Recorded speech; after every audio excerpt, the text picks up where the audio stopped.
Old High German syntax. Genitive case. The genitive case, known for the case of possession, has other functions as well. Genitive with nouns. Genitive case is used to limit the meaning of a noun and generally shows relations. It can be used like the of in English. Our first example is within the case of relationship. Unser aller Mutter. Unser aller Mutter. Our mother of all. So what is in the genitive here? Well, the genitive would be with aller. This is in the plural genitive. As well, this is in the genitive as well. It's our, it's plural as well. Our, well, the word order is a little different here, but our, of all, if you will, mother, or our all's mother, if you were to word it that way. But a clean translation in English is our mother of all, or our mother of everything, if you will. Moving on. In this example, we're dealing with source. Sunun inti manen liumon. Sunun inti manen liumon. The asterisk, as you can see here, this is a reconstruction. This is actually a translation from Old English, actually. So when I cannot find a direct, cognate word, I have to create my own, so to speak. But anyway, the point is that we have the genitive with nouns. We're dealing with the case here in the context of source. So. And so it's of sun and of moon, light. We're talking about the light here. Bear in mind that this is actually in the accusative, because this is actually part of an excerpt of a longer sentence. So what is in the genitive here? So the genitive is sunun and manen. And another way of translating this would be like saying sun's and moon's light. Alright? So sunun and manen are in the genitive. Moving on. A second example of source. Veru harfun swogi. Veru harfun swogi. So this is translated as of the harp's sound. So what is in the genitive here? What's in the genitive is veru. This is a definite article. It's like saying of the, if you will, and harfun. This is in the genitive as well. And what isn't in the genitive is swogi. This again is a direct, it's a reconstruction of an Old English word that means sound, and this is what I came up with to be very direct with the source I was working with. So swogi, that is not in the genitive. So and swogi is actually in the accusative. But anyway, so the main point is that the sound, where is it coming from? It's coming from the harp. It's coming from veru harfun. Veru harfun. A third example of source. We have fremmedero, vioto, ungithwarnissi. Fremmedero, vioto, ungithwarnissi. And the last word, again, is a direct translation from Old English, a reconstructed translation from Old English into Old High German, and it means like disharmony or unharmony, or what have you. So, but the point is that the translation is of the foreign nations' disharmony, and in fact, I should put that in the genitive because it's possessive here. And so what's the source of this disharmony or unharmony, if you will, disharmony? What's the source of it? Well, it's from the foreign nations. All right, so this is in the genitive. So put that in red. So this is in the genitive plural. Yeah, because the endings, because Old High German is an inflected language, the ending of a noun, or the endings of nouns and adjectives, or what have you, matter. This is genitive plural. This is genitive plural. And this is denoting, showing the source. What's the source of the disharmony, or if you will, unharmony? It's from the foreign nations. All right, so let's move on. Our context now is subject. The noun in the genitive stands for the author of the action showed by the noun which the genitive is dependent. So with our example here of dinero helegono arnungom. So what does this mean? So the point here is that dinero, this is plural dative, this is plural genitive, but this is like saying thine, like your, but like this is, you would use this thine like the way you'd use dine in German today. Like you'd use, as one uses dine when talking to one person. This is saying like that person has many of something. So this is in the in the genitive plural. And then it's helegono, and this is there's two ways to translate this. You can translate this as this is saints, and this is also in the plural genitive. This is in the plural genitive. So your saints is earnings. So arnungom. This is in the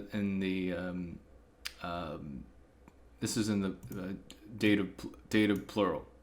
Yeah. So the genitive stands for the author of action, showed by the noun which the genitive is dependent. So earnings. So who did the earnings here? The saint. This person's saints. Your saints. Dinero helegono. Your saints has done the earnings, if you will, or what have you. Is the author of the action of the earnings. Hope that makes sense. Next we have objects. So des Tages Lichtunga. Des Tages Lichtunga. Okay, so again, this is a direct translation or direct translation / reconstruction from Old English of lighting. And this is in the accusative, while this is in the genitive. This is in the genitive singular. Genitive singular. Genitive singular. Of the day's lighting. Okay? Of the day's lighting. So, again, we have that of, like we use in English all the time. Alright? Like, of the day's lighting. Or you could translate this as... sorry. Pardon me. So, of the day's lighting, and this is in the accusative, because we're dealing with object here. Alright? So, because this is an excerpt, a small portion of a larger sentence. Alright? So, moving on. Here's another example of object. Liebeszellungom. Liebeszellungom. And this is literally life's tillings, if you will. So what is in the genitive? Liebes is in the genitive. This word here, Zillung, or if you will, Zillunga, when you look it up, it will say like zeal, whatnot, but it also has that meaning of strife, of like striving, toil, cognate to English to till, like to like an older way of speaking, like tilling the land in English, right? So So this is the Old High German cognate. And this is in the plural dative. Yes, and the dative is the indirect object. Indirect object. So this is in the plural dative, while this is in the genitive singular. So life's tillings. However, again, this is part of a larger sentence. So that's something to bear in mind. So, I mean, you could, when it comes to object with nouns, the genitive, again, is supposed to show relations, right? And I don't want to say, I mean, well, you could explain it like the genitive is sort of like thrown in there, just like that, but it has a purpose. You have to really examine it in a way that, okay, what's the relations between what? Like, what's the context? Because context is key when it comes to understanding Old High German or any old language or any language really. So, and the genitive is really there to show relations and whatnot. So, moving on. So, another example with object. Here we have unskadigero, beswichenti. Unskadigero, beswichenti. So this is literally innocence imposer or / deceiver, depending on the context. This is in the plural genitive. Let's make that red. So this is in the plural genitive because we're talking about innocence, like an uninnocent, like one person that's innocent, and well, this is many people that are innocent, and this is their imposer, their deceiver. So it's a plural genitive going on here, and this is it likely, if I remember correctly, this is in the accusative because it's an object here. So we got the genitive working with objects. So that's something to bear in mind. So this is plural genitive. Let's move on. And another example with objects and with the genitive, with nouns and whatnot. So this sentence is actually a little different than the previous one. So we have laswu, scafo, inti noso. Laswu, scafo, inti noso. So what is in the genitive here and what is this? This is actually, this is a reconstruction and translation from Old English into present day, into Old High German, and this means pasture, and this is in the dative singular. So we're dealing with it. So we're dealing with a pasture, and so what is in the genitive here? So it's scafo of sheep and of cattle, noso, scafo and noso. So this is in the plural genitive. This is in the plural genitive. So, this is part of a longer sentence. So in a pasture of sheep and of cattle. So, that's something to bear in mind. So it's a little different than the previous sentence, but we still got the genitive working with an object noun, and this is in the dative, which is an indirect object. Moving on. Our final example with object in relation to the genitive and whatnot. So we have here hucht heili. Hucht heili. Heili. So what is going on here? So it's hope of salvation or health, if you will. And this is actually in the accusative. Again, this is another reconstruction / translation straight from Old English into what would be an Old High German word. In the context of the larger sentence, this is in the accusative, it being the direct object. And so this is in the genitive. So this is in the genitive.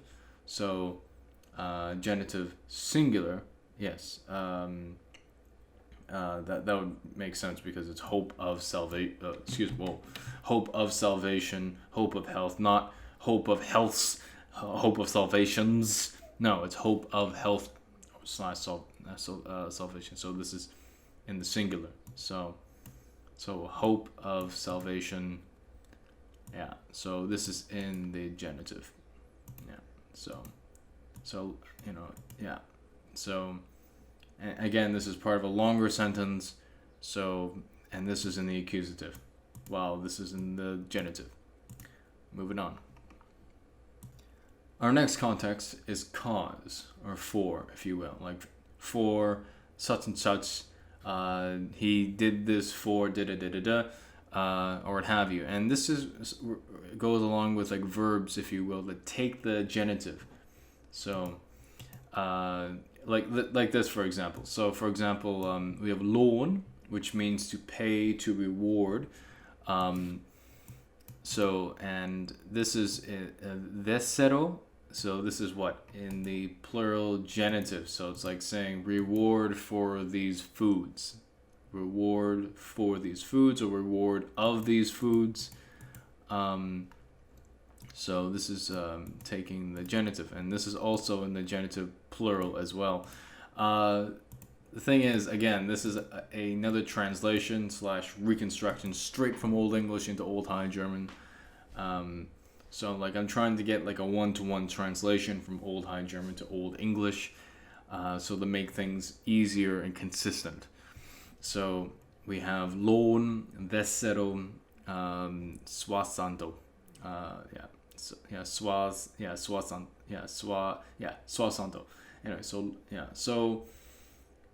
so this verb in this context takes the genitive, and the genitive is not so much saying like of, as we've been implying before, but more like in with the meaning of like for, because that's something you'll notice later on in this video, that because the genitive could also be that for and whatnot. Well, okay, this might be skipping ahead, but like there are verbs where they take the genitive of the object in question, but like who you're designating that object to, that would be in the dative or accusative, depending on the context. But I'm skipping ahead right now. That's something to look forward to later in this video. But let's move on. So, lon, desero, suasanto. So, reward for these foods. Anyway, moving on. So here we have the context of characteristics. So, meri grio son. Meri grio son. Io giliches hiwis. The thing is, I have to put another asterisk there because, yeah, there is Old High German Huey and other variant spellings and whatnot, but that's of a different etymology. This is a direct translation, so to speak, from Old English into Old High German, meaning shape, color, origin of the word hue in today's English. So what's going on here in this sentence?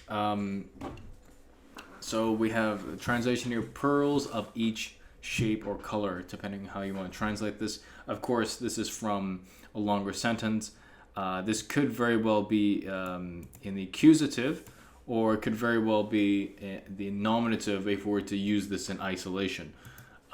Like just this excerpt, or just these both excerpts. All right. So anyway, so what's going on here? So we have with the plural here. For sake of simplicity, let's use this little excerpt here in isolation. So this is the nominative, and this is in the nominative as well. So what's going on here? So we have these two words here. So this is iogiliches. That's like saying of each what? Of each color, of each shape. So pearls of each shape and color, of each shape or color, depending on how you want to translate this. However, due to the nuances of the nature of Old High German, I found out that apparently that the way to express each in Old High German is that you take the word gelich, and then whatever you put before it in the plural genitive, that becomes like saying if you will, like each, well, in this case, like each color. But given the nature of the sentence here, like we're talking about pearls here, I have to put this in the genitive, and then put this in the genitive plural, just to give this translation more of an Old High German translation, so more natural of something you would see in an Old High German text. So this is like saying of each, combined with a plural genitive, right? So, but the sentence up here, this is more in line of straight translation from Old English to Old High German. So pearls, iogiliches of each, and hues, this could mean shape or color. So pearls of each shape or pearls of each color. All right. So I hope that makes sense. Let's move on. Hang on. I forgot to do something. Yeah. So that's in the that's in the genitive, ladies and gentlemen. These are in the genitive. Yeah, I have to make this color coordinated because I want this to be easy to understand. So basically this is the characteristic. So we're describing something. So let's move on. We have another example of characteristics. So we have bomum misilichero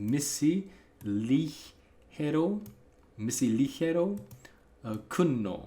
So what does this mean? So this is literally trees of different kinds, right? So this is in the actually the plural dative. So this is similar to our previous examples of object, but the difference is that we're describing the trees. Trees of what? Trees of what? So trees of different kinds. So what is in the genitive here? Well, it would be misilichero and kunno. So of different kinds. So trees of different kinds. And of course, this is part of a longer sentence. So normally in isolation, if we were going to take this in isolation, this would be in the in the nominative. But given that this is from an Old English example,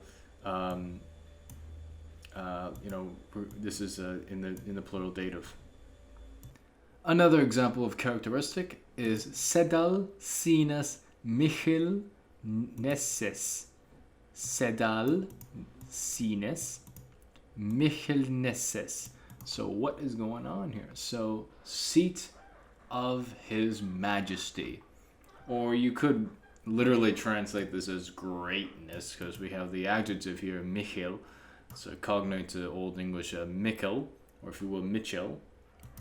But it's sedal sinus michel nesses. So what is in the genitive here? So it's sinus. That's because we're talking about a seat here. So sinus. That's it would be in the genitive singular. Because we're talking about a seat. Seat of His Majesty or greatness. Yep, pretty straightforward. Moving on. Our final example with characteristic is verhetes inti weephetes skuof sie. So what is going on here? So again, these are asterisks. These are reconstructions / translations directly from Old English into Old High German. So we have of manhood and of womanhood, he shaped them. All right, so this is he. This is shaped. So this is interesting. So the personal pronoun, plural, masculine, is in the accusative here. So it's in the accusative. So so these words in the genitive, they're describing sie here. So they're describing sie. So let's put this in red. So this is the genitive. So this is in the genitive. and it's describing or giving the characteristic of sie. So, skoof sie. Yeah, so he shaped them of werhetes inti weefhetes. I know I'm reading it in a different word order, but anyway, so of manhood and of womanhood he shaped them. So yeah, moving on. Here we have specification of time. So the genitive can be used to specify exactly time. So enes mannodes frist. So this can be translated in multiple ways. One's month's time, a time of 1 month, or if you will, of 1 month's time. It all depends on the larger context of the sentence, because this is only like a fragment, right? So again, so what is in the genitive? So we have enes here, that's in the genitive, and this is in the genitive as well. So, and this is our word for time. So time of 1 month, or a month of 1 month's time, etc. So there's multiple ways of translating this, but the point is that you can use the genitive to specify time. So, and enes mannodes frist is one way of doing that. So let's move on. You can also specify place with the genitive. So we have here gersegen oa, gersegen oa. So this is a direct translation, reconstruction, if you will, of an Old English name translated into Old High German. And what would it be in Old High German, right? So this is in the genitive. So in a way, this is using the genitive in the possessive context. So this is like Garsedge's Island. So this is Garsedge's Island. We got island here, and so what is in the genitive? It's in the genitive here. So this is in the genitive. I mean, I could replace this as like, I don't know, another example top of my head would be like saying John's Island. So we're being specific about a place, and the way to be specific about a place is to use the genitive.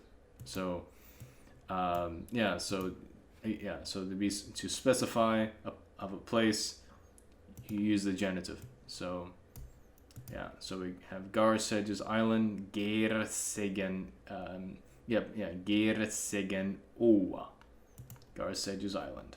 Moving on. So we have first of our unclassified contexts. I mean, well, the thing is, from my source that I'm translating the Old English into Old High German, I think the textbook is trying to say unclassified, meaning this another way of saying more examples of the genitive with nouns. So our sentence here is this abgruntes breitnesi. So what's being articulated here? So of the abyss's broadness. So so let's translate. So this is in the genitive, so it's like of the abyss's broadness. Or you could translate this as like the broadness. The broadness of the abyss. Yeah, you could flip it around, but again, this is a random sentence, so we don't know the context. So, but for sake of simplicity, we'll go with the translation of like of the abyss's broadness. All right, so of the abyss's broadness, this abgruntes breitnesi. So this is in the genitive. These two words are in the genitive. Another example of unclassified. So here should be an easier one. So we got das megen minna.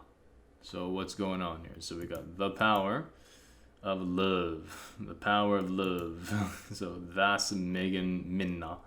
And what is in the genitive here? It is minna. Minna is in the genitive. Very straightforward. Like once you master the genitive, your Old High German will improve immensely once you understand how the genitive works. Moving on.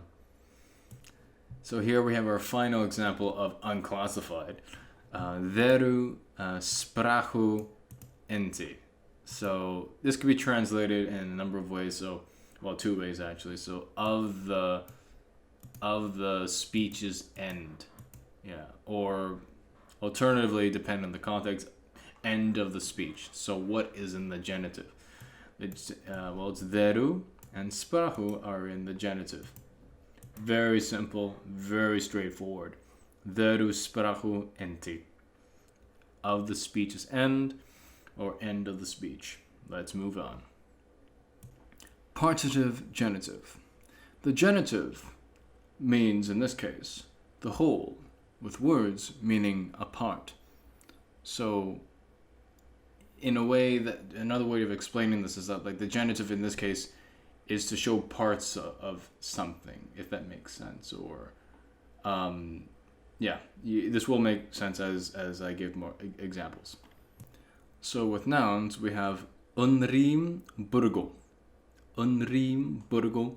This is, if you will, another way of translating this would be like unnumber, or like countless number, or innumerable number, if you will. Anyway, so a countless number of towns. So what is in the genitive here? So it's, so this is in the genitive. Burgo is in the genitive of towns. This is referring to, has to do with, well, numbers obviously, and a countless number of towns. Yeah. Moving on.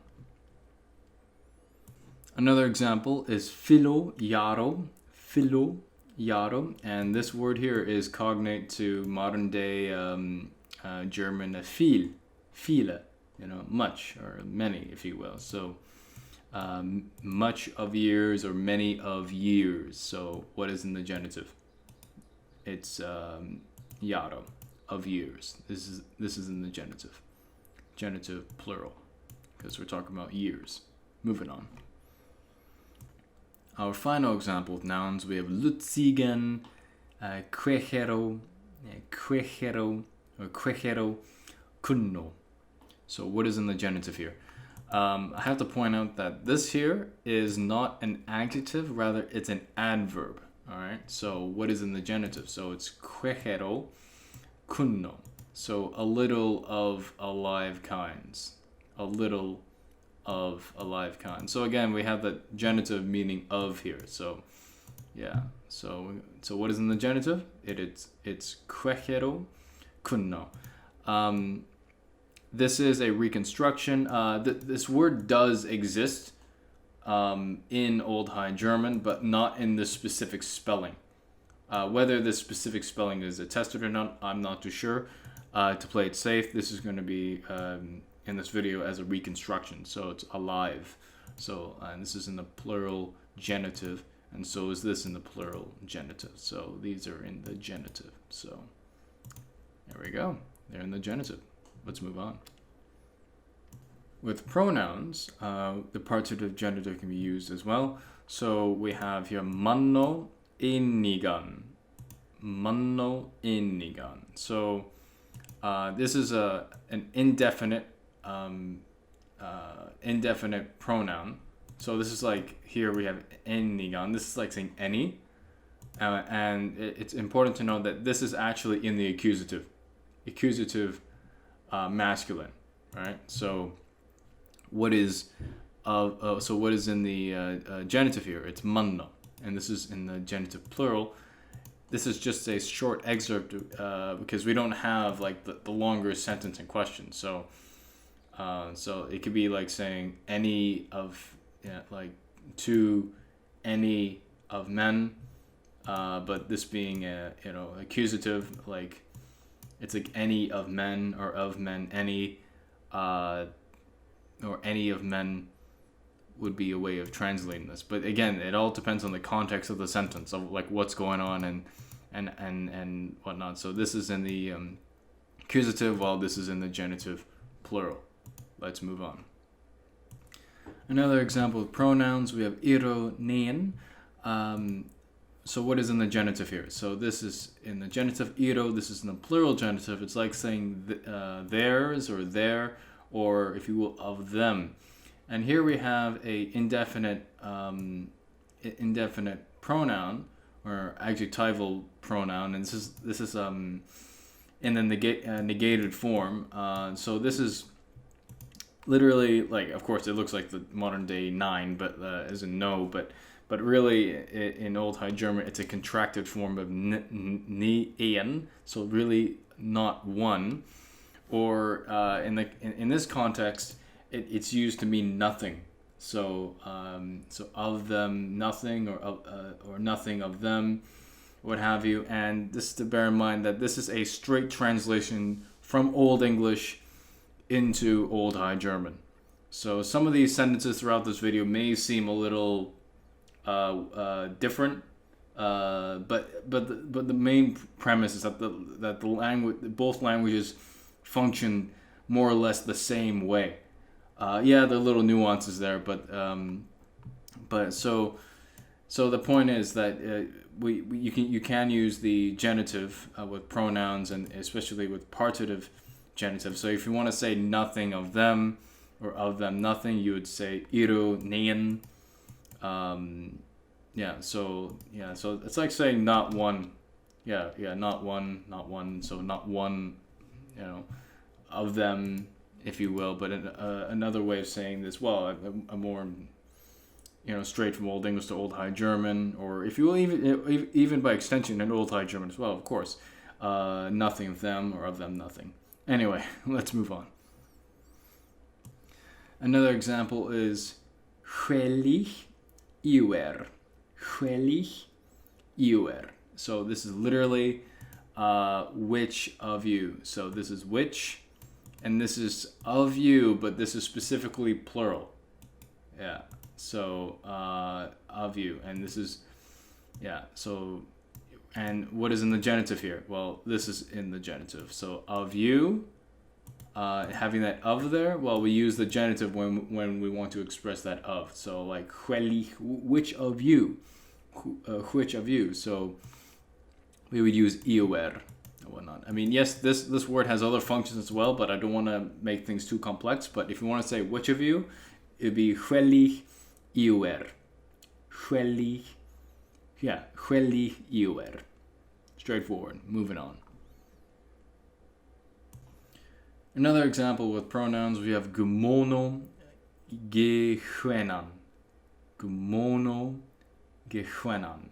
So what's going on here? So we have our translation here, who of men, but given what I've translated here from Old English into Old High German, this is actually in the accusative. So this is actually would be part of a longer sentence. So this is in the accusative. So this is in the genitive. So this is in the genitive. Again, that the genitive is like saying the of in English, like who of men, who of this, who of that. So and this is saying who, but specifically in the accusative. So this is actually part of a longer sentence. So that's something to bear in mind. So moving on. Another example with pronouns, we have edes, huas, soliches. I put the asterisk here because this word does exist, but not in this specific spelling. I tend to like older spellings. However, what is in the genitive here? It's soliches, because the translation is something, or depending on the context, anything of such. If you want to say of such, you use soliches. Soliches here is in the genitive. And of course, we have solich. Just as an aside, solich would be declined like a strong adjective. This for those who are already studying adjectives and whatnot. So this is declined in the strong adjective declension. Okay, so something or anything of such. Cool. Let's move on, and this is in the genitive. Let's move on. Another example with pronouns, we have der, or if you will, manno. So this is like saying literally he of men. Or sometimes I know in the case of Old English where you take the definite article like the, and then using that like a personal pronoun like he, but I put that there just should you see like a weird sentence that has like there, for the most part it means the. It can also mean like a relative personal a relative pronoun, but I don't want to confuse you guys that much. But anyway, so the point is that so manno, so he of men, or their manno. I mean, this is like, again, this is a translation straight from Old English to Old High German. The Old English has a definite article, to imply a personal pronoun. So anyway, so hermano, their mano. So what is in the genitive here? It's manno.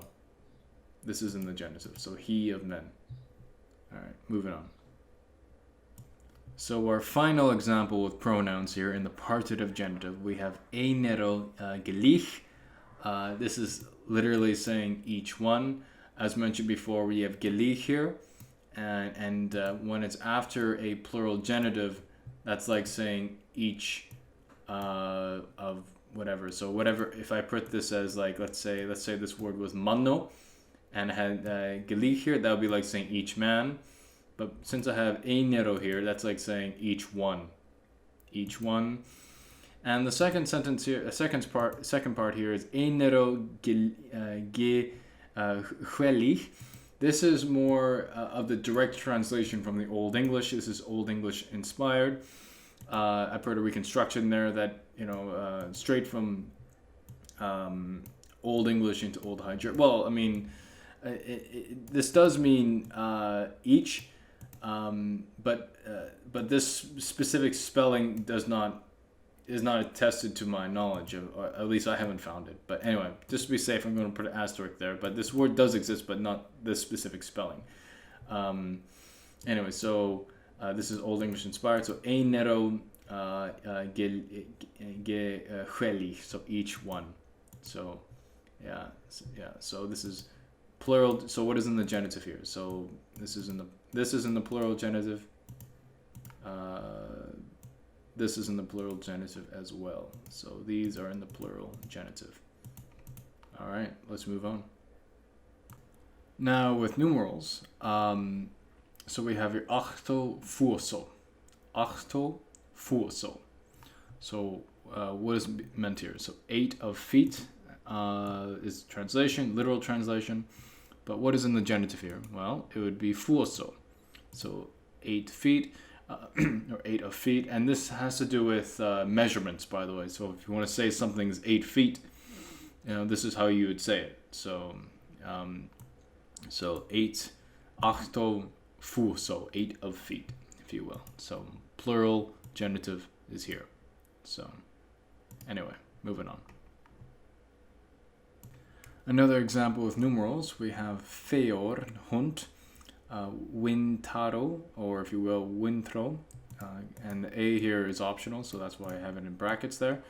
So 400 of winters, this is literally of winters, or knowing the language or whatnot, this is meant by years as well.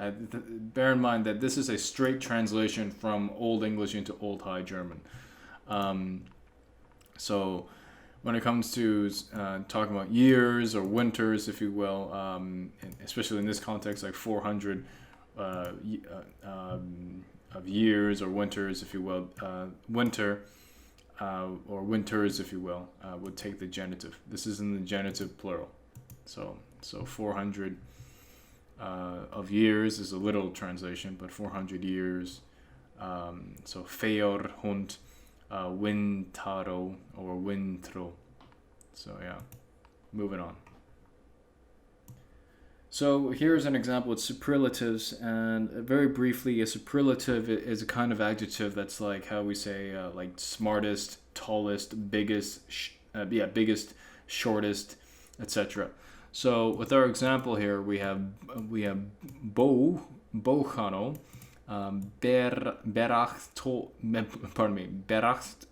berachtosto.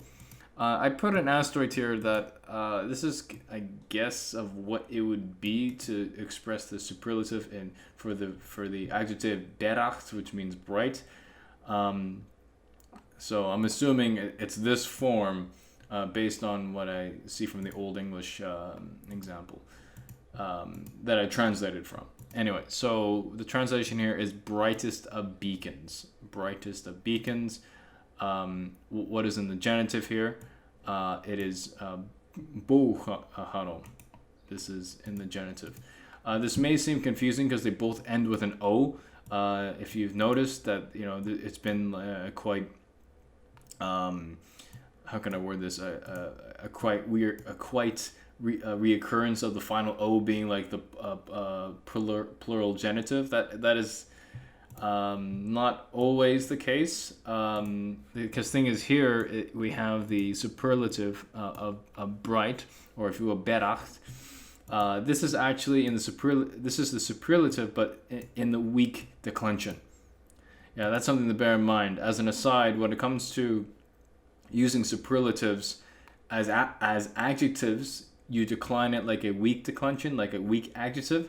But when you're using them as adverbs, then you don't have to put the O. So it's just berachtost, if you will. But as adjectives, yes, you have to decline it like a weak adjective. And this is an example of a weak adjective in the superlative. So, moving on. As well, I forgot to mention that because this is in the weak declension, it's also like saying brightest one of beacons. So let me put that translation down here. So it's like saying brightest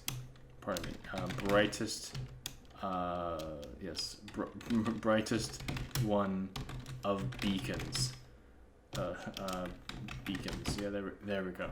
So yeah, if we were going to take this in isolation, this could also well be translated as brightest one of beacons, because the weak declension of an adjective, the final O for masculine, final A, final O, or if you will, depending on the context, final A, O being the masculine and A being feminine. So it's essentially like a male agent in the O with the O, or a female agent with the final A. So, in other words, just to make things simpler, so it's like saying, you could translate this as just a regular weak adjective, so brightest of beacons, or if you want to take the meaning of the final O being a male agent, if you will, brightest one. Like you being very specific of like brightest one of beacons. Yeah, hope that makes sense. As an aside, words that are cognate bring more eminence, or if you will. Like here's an example that I translated from Old English into Old High German. We have truchto, truchtin. So this is literally Lord of Men, and what is in the genitive here is truchto. Truchto is in the genitive. So Lord of Men. And what's going on here? This is a alliterative verse where basically you would have, and you find this in poetry, where you have the words starting with the same letter. So we've got two T's here. So I just want to throw that in there. Moving on. Genitive with adjectives. The genitive is used to define an adjective to the part or relation in which the quality of the adjective is being used. Adjectives in the genitive are often related to the verbs that take the genitive. Let's move on. We have our first context here with want, and this is like an older way of saying lacking. So anyway, so lacking, we have here telos, mines, reganes. So partless of my rain. So partless of my rain. Yeah, it's a little funny sentence, but this is a straight translation from Old English into Old High German from a particular text. So what is in the genitive here? Well, it's mines and then reganes. Very straightforward. So partless of my rain. So moving on. So here we have another example of lacking, or if you will want, of ital, inti, unnuts, guoto, gehueliges. So what is going on here? So empty and useless of goods, of each. So what is in the genitive here? So the genitive, we have here guoto, this is genitive plural, so of goods. And then we're talking about gehueliges. Again, this is a reconstruction. This because this is actually a straight translation from Old English to Old High German. So the only difference between this genitive and that genitive is that this is in the singular and this is in the plural. So again, this is an excerpt. We don't have the full sentence, so this to describe with adjectives. The adjective here is gehueliges. That's an adjective, yeah. And this is a genitive plural noun, like goods, right? So, yeah. So empty and empty. Ital, inti, unuts, guoto, gehueliges. So empty and useless of goods. Of each, yeah. Oh, I forgot to mention that as well. Ital and unnuts, these are adjectives as well. These are adjectives as well. Here's a context with fullness. We have beranti and missi ligero fogalo. Beranti missi ligero fogalo. So what is in the genitive here? So it's missi ligero. This is in the genitive, plural genitive, and this is also in the plural genitive. So here we have here bearing of different birds, or different birds. Yeah, that's a good way of translating this and whatnot. So and this is a present participle.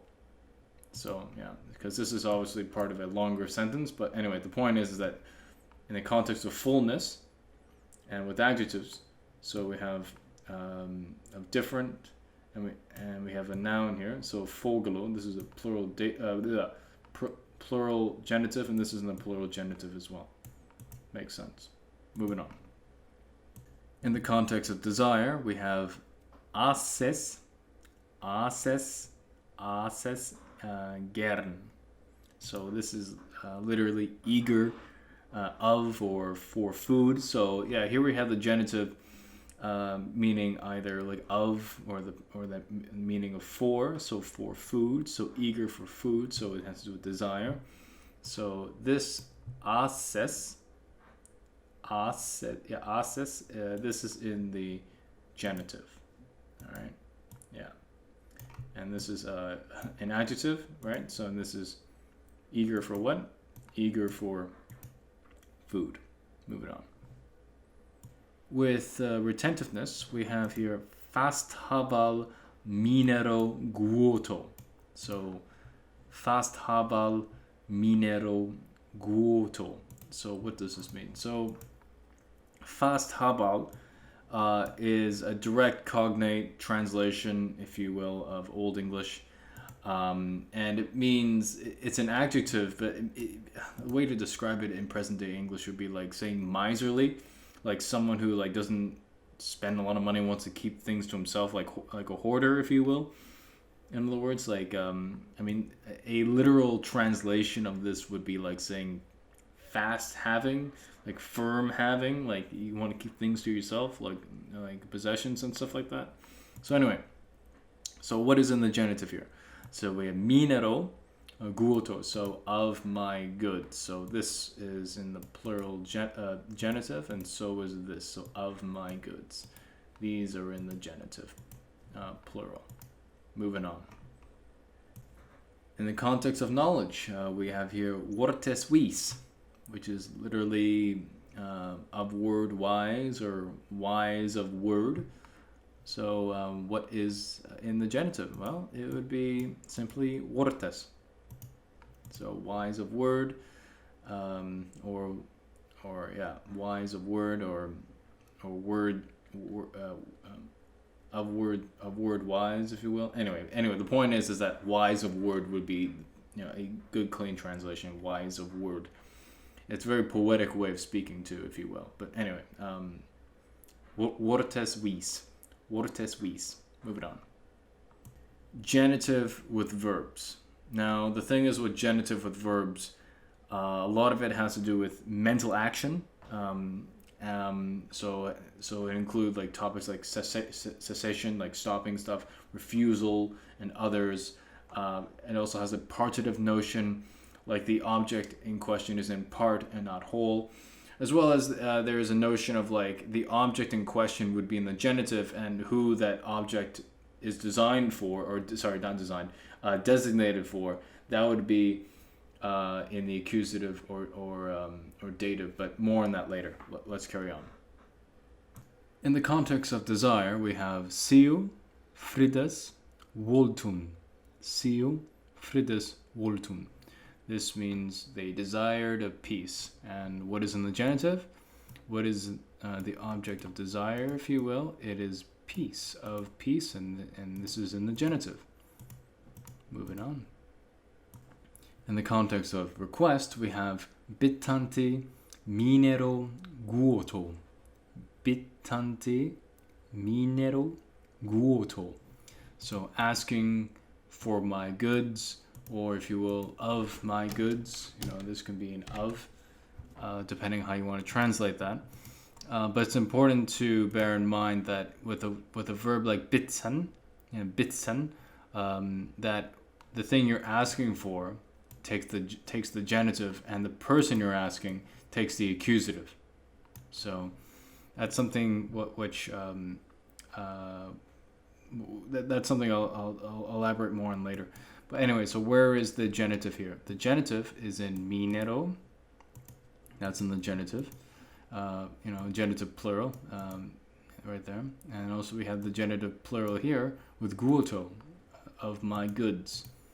So bittanti minero guoto.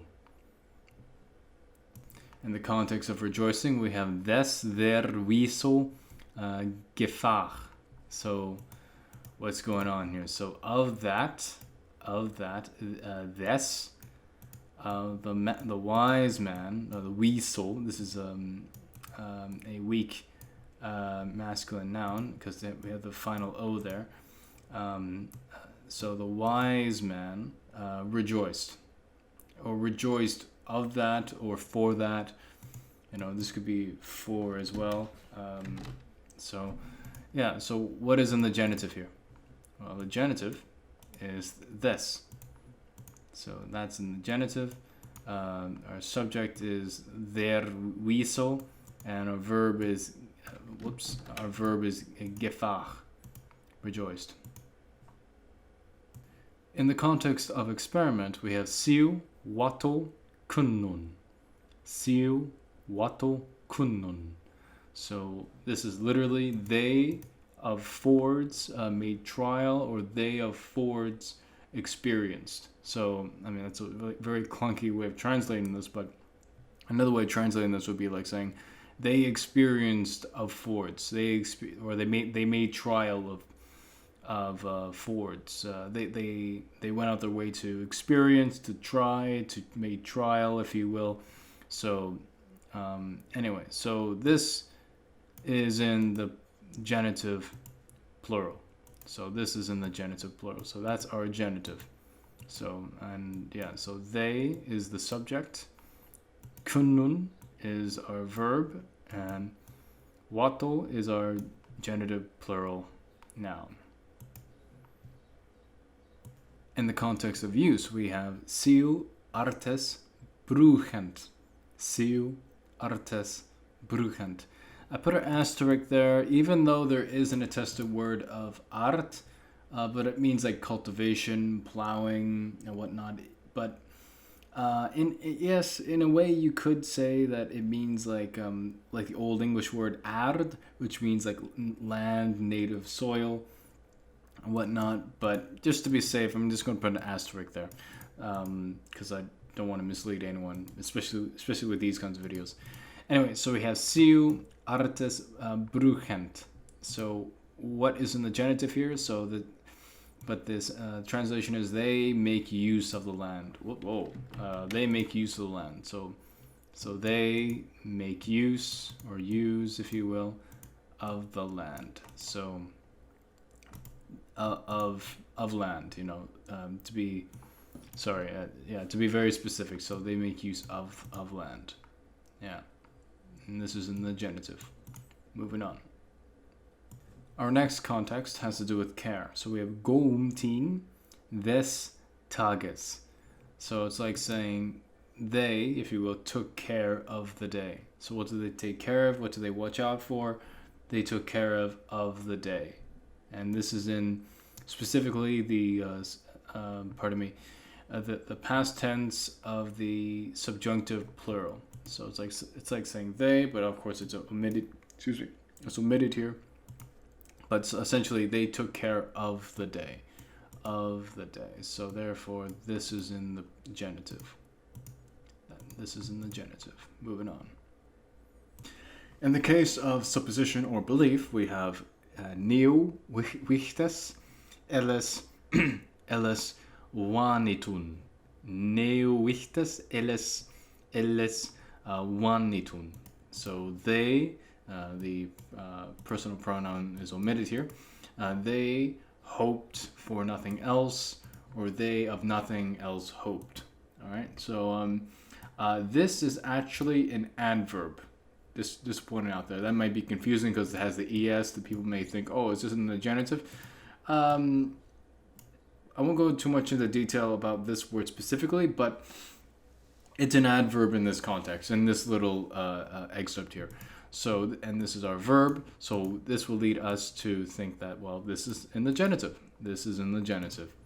So when it comes to hoping or belief in something, hoping or what have you, a belief that they hoped for nothing else or hoped of nothing else. We have that of or for, with the genitive, or they of nothing else hoped. Yeah. So moving on. Another example of supposition or belief is des Glauben, and this means to believe, or if you will, trust of that, to believe or trust of that. This verb here is actually the origin of today's German glauben. Glauben. Yeah, so Glauben. So literally this is of that, to believe. Or to believe of that. So yeah, so we're using the genitive here to express belief and whatnot. So this is the ways that this verb can be used. But anyway, this is not so much an examination of this verb in question, but more the fact that this can take the genitive. So, and this is the genitive is right here. This is our genitive.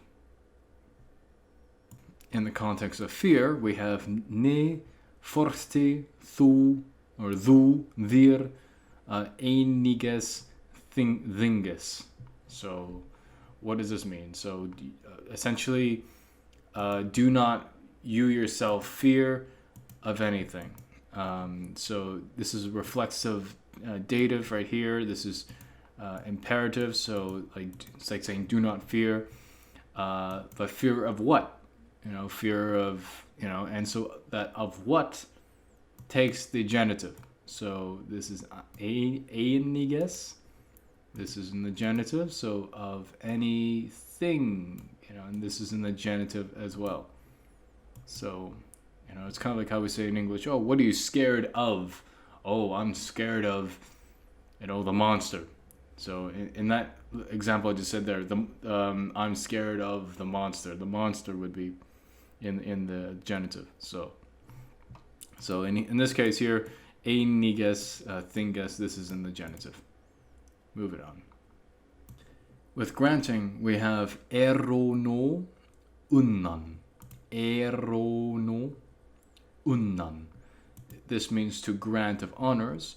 And we have here erono. This is in the plural genitive. This is our genitive is here. To grant of honors, to bestow, to give, if you will. However, with a verb like this, note that the object takes the genitive. So the in this case honors is in the genitive, but the person that gets the honors, I grant of honors to who? That takes the dative. All right, so that's something to bear in mind, but I'll talk more about this later in the video. With refusal, we have du, du, firwarnost. So you refused of grant, and so we got du, and then we got firwarnost. So what is our genitive here? So our genitive is here with du. This is a complete reconstruction from based off of Old English and applying it into Old High German. Anyway, it's important to note with a verb like this in refusal is that the object takes the genitive, and the person, the object that would be designated for would take the dative. So, for example, you refused of a grant, if you will, to so and so. That so and so would be in the dative. Moving on. Here we have cessation of gesweig, sines werkes. This verb here, it does mean to like stop. Well, it means like to desert, to leave off, or to desist, if you will. But in this sentence we have here gesweig, sines werkes. Way you can translate this like he ceased or stopped from his work, or he ceased from his work, or stopped of his work. So a cleaner translation would be something like he ceased from his work and whatnot. So, or he ceased of his work. He ceased, or if you will, stopped of his work, or stopped from his work. There are many ways to translate this. So so this can take the genitive. So, and well, that begs the question: where is the genitive? The genitive is right here. So it's sines werkes. So like of his work, from his work, of his work, from his work. So to stop of his work, or So hope that makes sense. So ceased, stopped from work, or stopped of his work. Put that of there, because I hope that's pretty clear. So ceased from his work, or stopped of his work. Sines werkes is our genitive, our two genitives. Moving on. Here we have the context of awaiting. So we have des wortes beit. So des wortes beit. So the personal pronoun is omitted here. So this is like saying of the, or for the. So he waited for or of the word. So what is our genitive here? It's right here. Whoa, no, whoops. Sorry about that. Right here is our genitive. So des wortes. So he waited for the word, or of the word. So what you're waiting for in this context, it'll take the genitive. So des wortes. Oh my God, we'll take the genitive. Des wortes. Moving on. Here we have the context of approaching. We have Kjoles Nyusen. Kjoles Nyusen. This is literally, well, this can mean a number of things. Because in Old High German, when you look this word up, it has the meaning of like to try, to endeavor. But the same verb in Old English, neoson,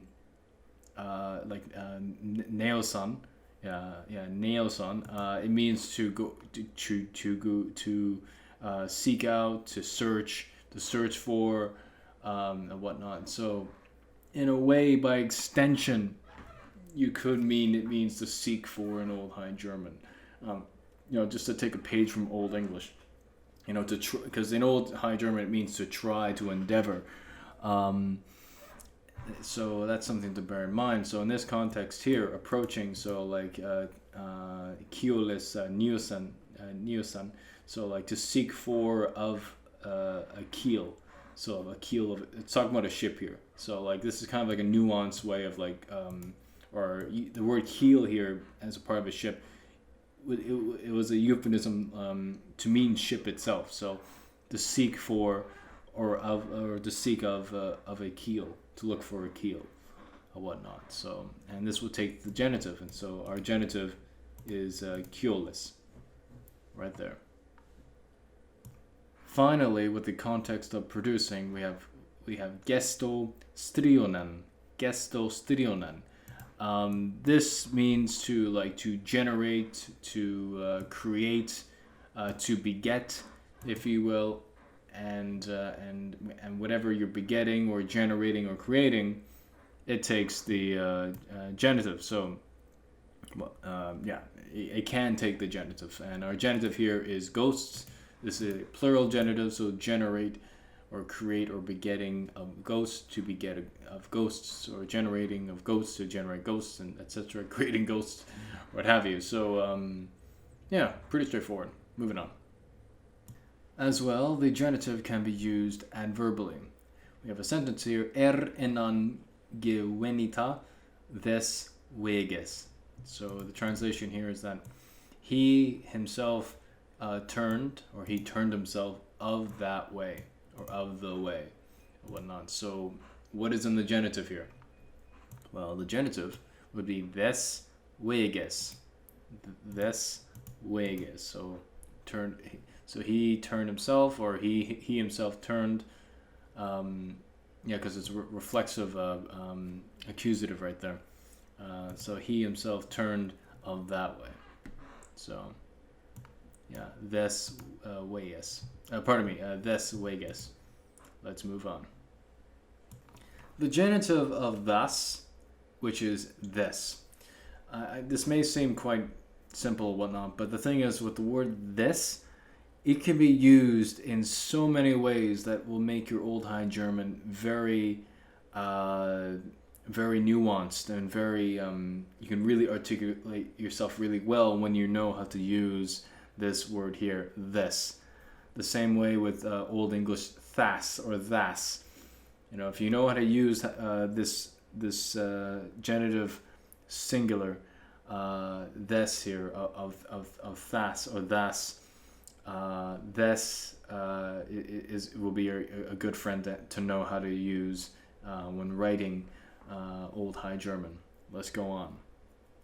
With this, you can express things of that time. So, for example, I wrote here, des nu siehet. So he of that now sees, and so this is referring to. Well, the context here is that of time. So from that time, afterwards, after, whatnot. So in a very nuanced way, in a larger context of, like, let's say a story. So like using this, is a very key thing to use, especially when it comes to time. And well, among the many usages, you can use it for time to mean from that time that. After and afterwards. Moving on. As well, it can be used in the context of manner. So as far as, or as, or that or that degree, if you will, or of manner. If that makes sense. So like des mag singan. So of that manner, if you will, of that, and you know, we're implying a kind of manner here. He can sing, or of that way, if you will, of that manner.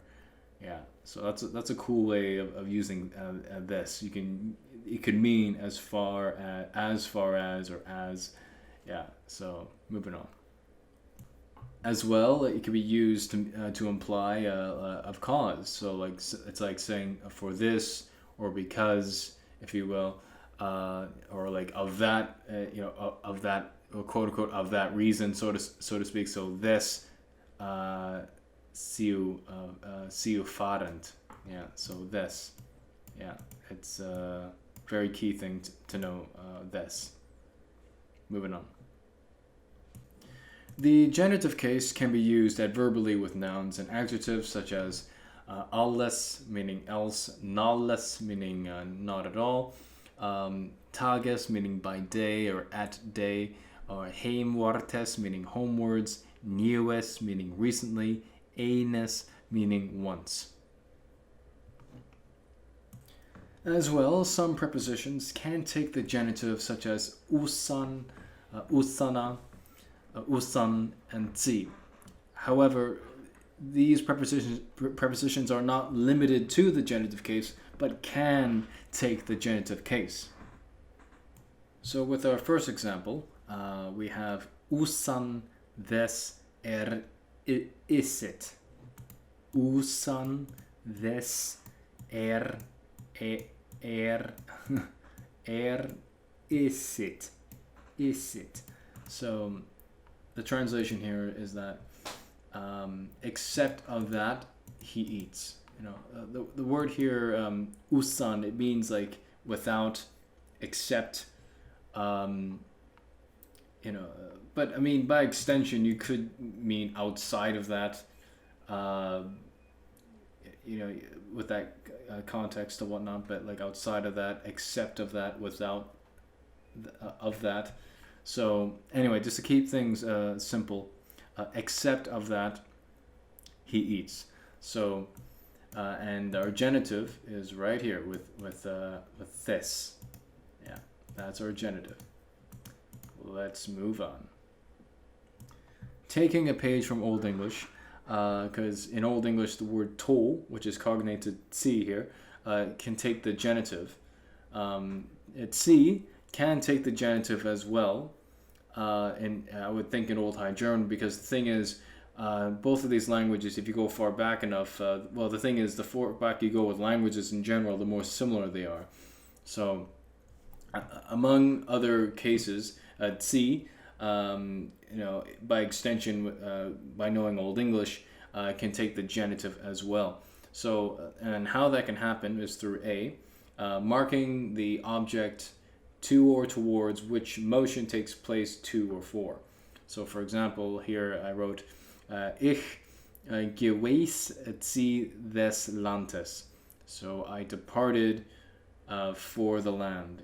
Another way of saying this is like I departed for England. I departed towards somewhere I'm going to go, So, whereas our genitive here is des Landes. Des Landes is our genitive. Moving on. B, marking position in or at. So, for example, we have was zi mittes wasares or wasares. So he was in middle of water. And so we have a preposition here, zi, and we have our genitives here, mittes and wasares or wasares. Because the A there is optional. Yeah. So anyway, so this is our genitives. Let's put that in red. So that is our genitives, and we have a preposition zi here. Moving on. C, marking purpose. Siu zi des heri samantun. So what's going on here? So we have they, zi, to, or what have you. Des heri samantun. So they gathered army, either for that or of that So this could be translated for or of, and this is like marking purpose, like of that, for that. So see this, yeah. So this is our genitive. So they gathered. They for that gathered, army gathered. So they gathered army for that or of that. So again, referring to our before of our multi-use this. So here it comes back again. Moving on. D, forming with nouns and adverbial or prepositional phrases. So here we have tsi gebu, ich eru inan. So in grace I honor him. In grace I honor him.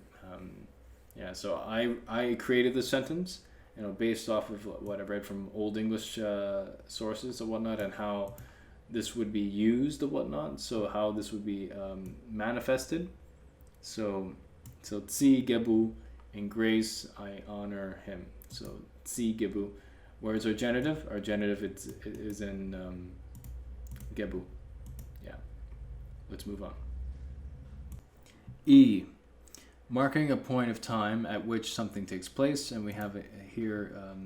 Tsi this is, and it's like literally saying to of this or on this, or depending on the context, it could be now. So yeah, I found that pretty interesting when I read that, and in Old English, and then translated into Old High German. But another example is again. So this is marking a point marking a point of time at which something takes place. So Essen Sie mittes Tages. So to eat at midday. So we have our genitives here are mittes and Tages. Yeah, and yes, we have our genitive here of this. Going to put that in red. So yeah, yeah, we have our genitives there. So it's marking a point of time at which something takes place. And this says here to eat at midday, or you could translate this as on midday as well, or if you will. Moving on. F, marking a limit to, up to, until, till. So we have here is, was, en, zieht, zi, abendes. Is, was, en, zieht, zi, abendes. So it was an hour to evening. So it's like marking a limit. So another way of saying this would be like saying it was an hour until evening, or till evening, up to evening. So what is our genitive? Our genitive is right here. Abendes. Abendes. Abendes. Yeah. Abendes. Moving on. G, marking a space of time in the course of which something takes place. At, in, on. So here's the sentence I created. So ich, well, that was inspired by an Old English sentence. Ich sah inan das was sie frie Tages. I saw him, that was on Friday. And so we have a preposition see here, and Friday. So this was on Friday, or at Friday, in Friday, and so that was so this is our genitive here. So yeah. So if you want to say that was on Friday, das was sie frie Tages. Yeah, that's a way of expressing that in Old English, and by extension Old High German as well. Moving on. Genitive with other cases. Verbs which take a genitive make a signification of an object, may also take a dative or accusative of the person. So time and time again before in this video saying that yes, the object in question takes the genitive, but the person that the object is for, or what have you, would take the accusative or dative, depending on the nature of the sentence and whatnot. Let's dive right in. A, with accusative, we're going to start with accusatives, and this will include some impersonals and personal verbs. So we have our example here of dich eeuwigtes fragen. Dich eeuwigtes fragen. And this is literally to ask you of something. So we have a verb here, fragen. This is to ask. And so what is our accusative and what is our genitive? So we know that this is our verb. So our accusative is here. So we'll put this in blue. Yeah, put this in blue. And our genitive is right here. And yeah, put that in red. So eeuwigtes. So to ask. The thing is, this is part of a longer sentence. So bear that in mind. So this may seem a little like, how does this make sense, right? So to ask you, and this is the accusative direct object, and ask you of what? Ask you of something. So the object, or if you will, is in the genitive, and the person in question is in the accusative. Let's move on. Another example we have here of siu innan vola zuchti batun. So they asked him for help. So we have our subject here as siu. We have our accusative, and we'll put this in blue, make it easier. Then we have vola zuchti. This is in the genitive.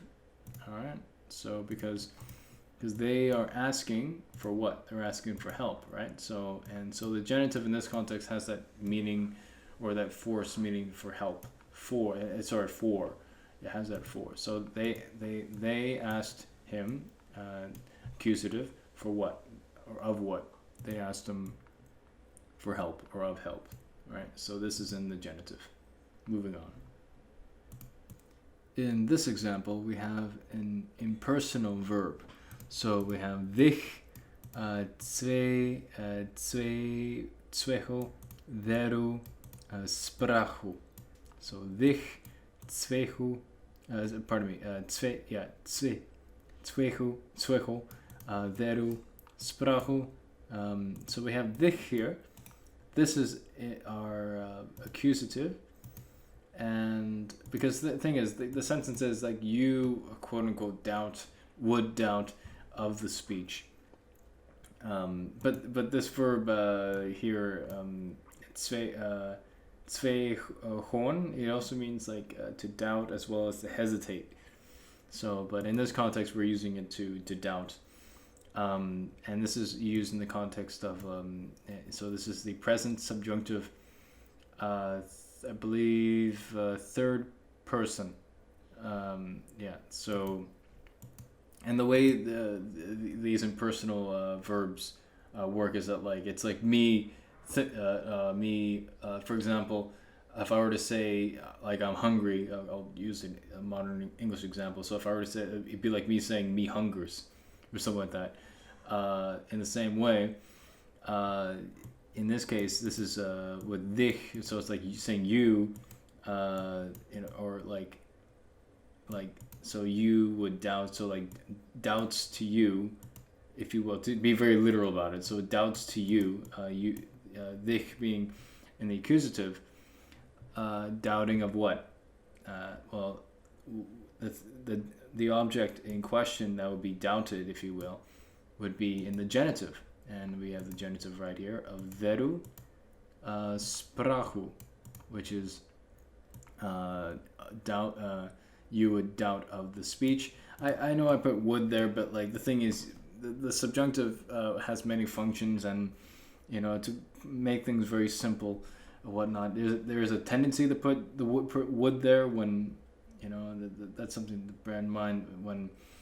Some other authors, in let's say the case of Old English, kind of sort of discourage that. But moving on. But for sake of simplicity, I'll just put that in there. So we have dich is our accusative. Zveho is our verb, and we have veru, sprachu. This is our genitive. So you would quote unquote doubt of the speech. So moving on.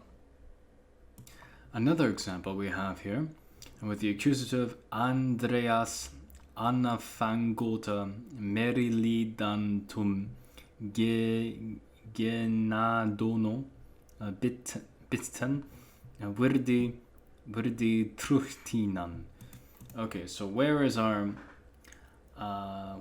accusative? Well, first off, the sentence says Andreas began, quote unquote, for the sailors, ask Lord of glory for mercies.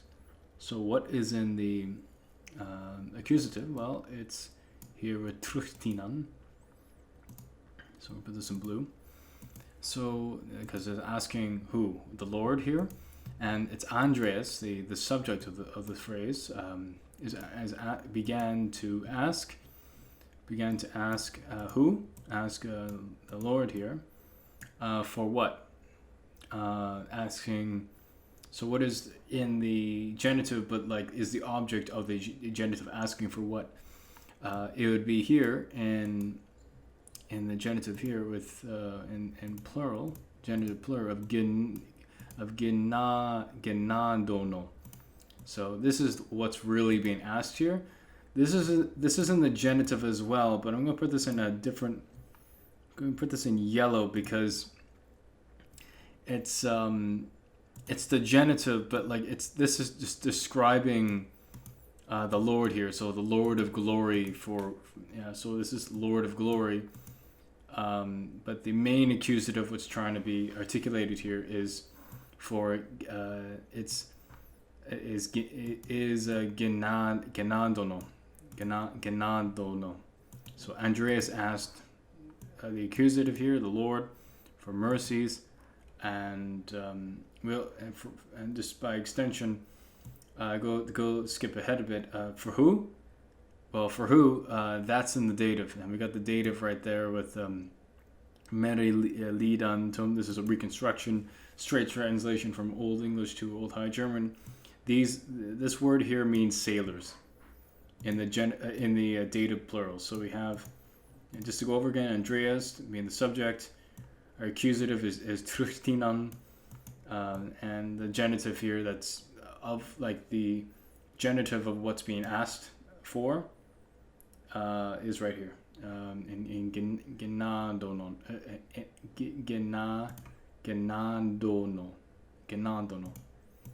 Yeah, genadono. And yeah, so moving on. So here with our final example with the accusative and the genitive of vegana, dardo, gelustitin,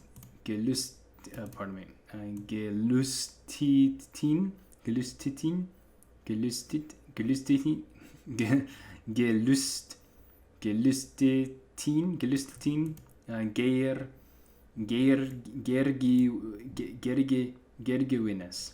So translation is Thanes greatly were desirous for spear fight. So the way to really understand what's going on here, we have to ask ourselves, okay, where's the accusative?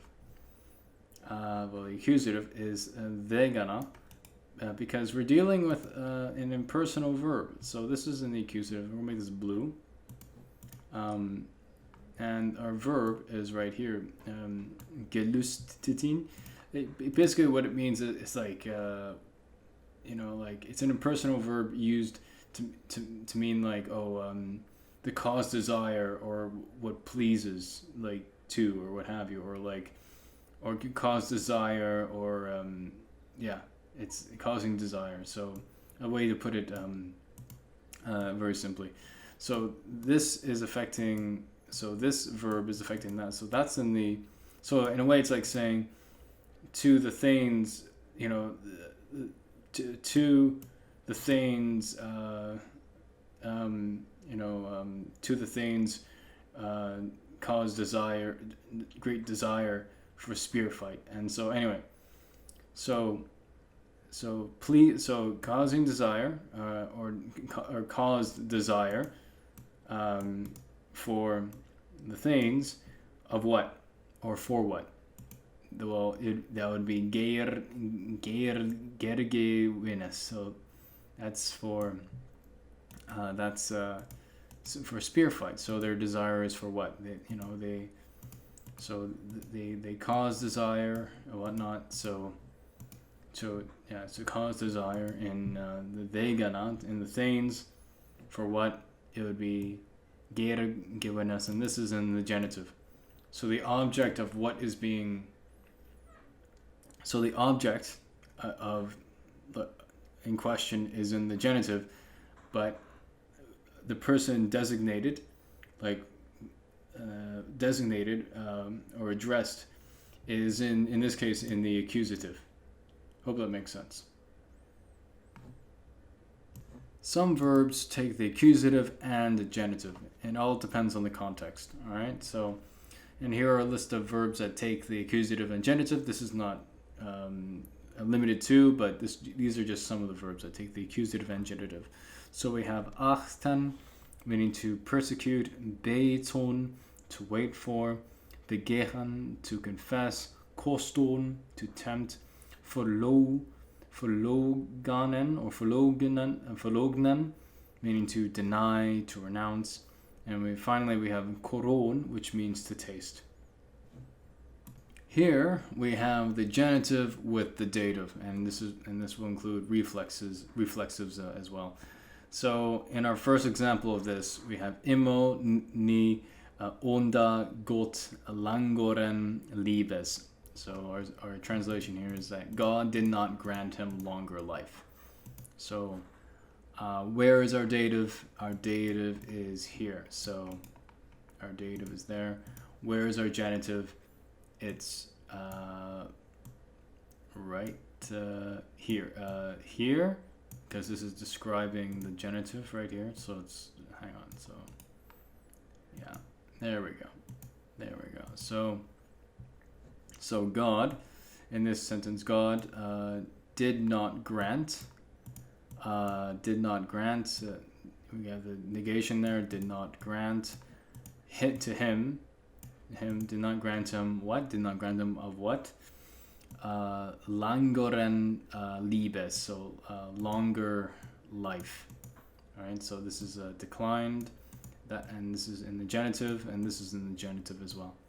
So yeah, so again, so it goes back to the earlier part talking about granting, and in this, so the object of what is being granted is in the genitive. But the person that you designate the object to, in this context, it's the dative. Hope that makes sense. Here's our second example, and we have ni worutit ir mir wato tiden. So essentially, you, quote unquote, would not want to grant me of clothes. So where is our dative? Our dative is here. So grant to me. And this is our verb, our reconstructed verb, to grant. And then our object of what is being granted is in right here with wato, meaning clothes. Whoops. Oh no. Okay, hang on. I want to put this in blue. So yeah, there we go. So put that in blue. So this is our subject, ir. So you, plural, would not. And this is in the subjunctive plural, but I mean, for sake of simplicity, I'll just put would. You would not want, this is, you would not want to grant, and to grant was right there. To me, mir, of what? Of wato, clothes, of clothes. So the object of in question is in the genitive, and to who that object is for, that takes the dative. Let's move on. Here's our third example of ir mir ases, fir warntut. Fir warntut. So what's going on here? So where's our dative? Our dative is right here with mir. Let's put this in blue. And ihr, that's our subject. And asses, this is our genitive. This is our genitive. So the sentence is, you refused, or if you will, denied me of food. Or you could translate this as, you denied food to me. You denied food to me. So you denied of food to me, or you denied me of food. So it's you, that's the ihr, that's the subject. Mir, that's the dative. And here's the object, which is really, this is in the genitive, or genitive object. And this is our verb, to deny, or to refuse. So, and pretty straightforward from there. So this is, you denied, you refused me of food. Moving on. So here's another example. We have Apollonius, iru des thankota. So Apollonius thanked her for or of that. So where is our dative? Our dative is right here, iru. This is her. So put this in blue. And our genitive is in red. It's right here with this. Alright, so Apollonius thanked who? He thanked her, whoever her is, and then, well, for what? He thanked her for of that, or for that, if you will. Again, this word this comes up again and again. I mean, you gotta master that this if you want to be really good at Old High German and by extension Old English. Moving on. Here's our final example, and this is with a reflexive, so here we go. So, ni forti thu dir einiges thinges.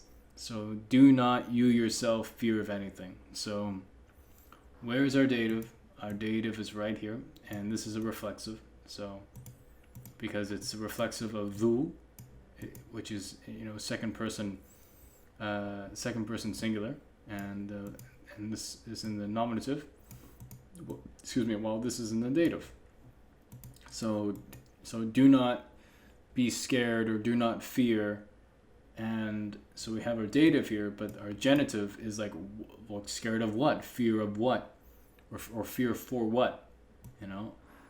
The object in question, would take the genitive. So in here we have einiges and thinges. These take the genitive. Oh yeah, 1 second, sorry, I'll put this in blue. So we got our dative there. We have, so, ni forti thu dir, do not be scared yourself of anything or for anything. So it has that nuance there. It could mean for or of. And that's it for this video. Thank you for watching, and please subscribe if you're new, and if you really like the channel, please become a patron at my Patreon page down below. Thanks for watching. Bye-bye.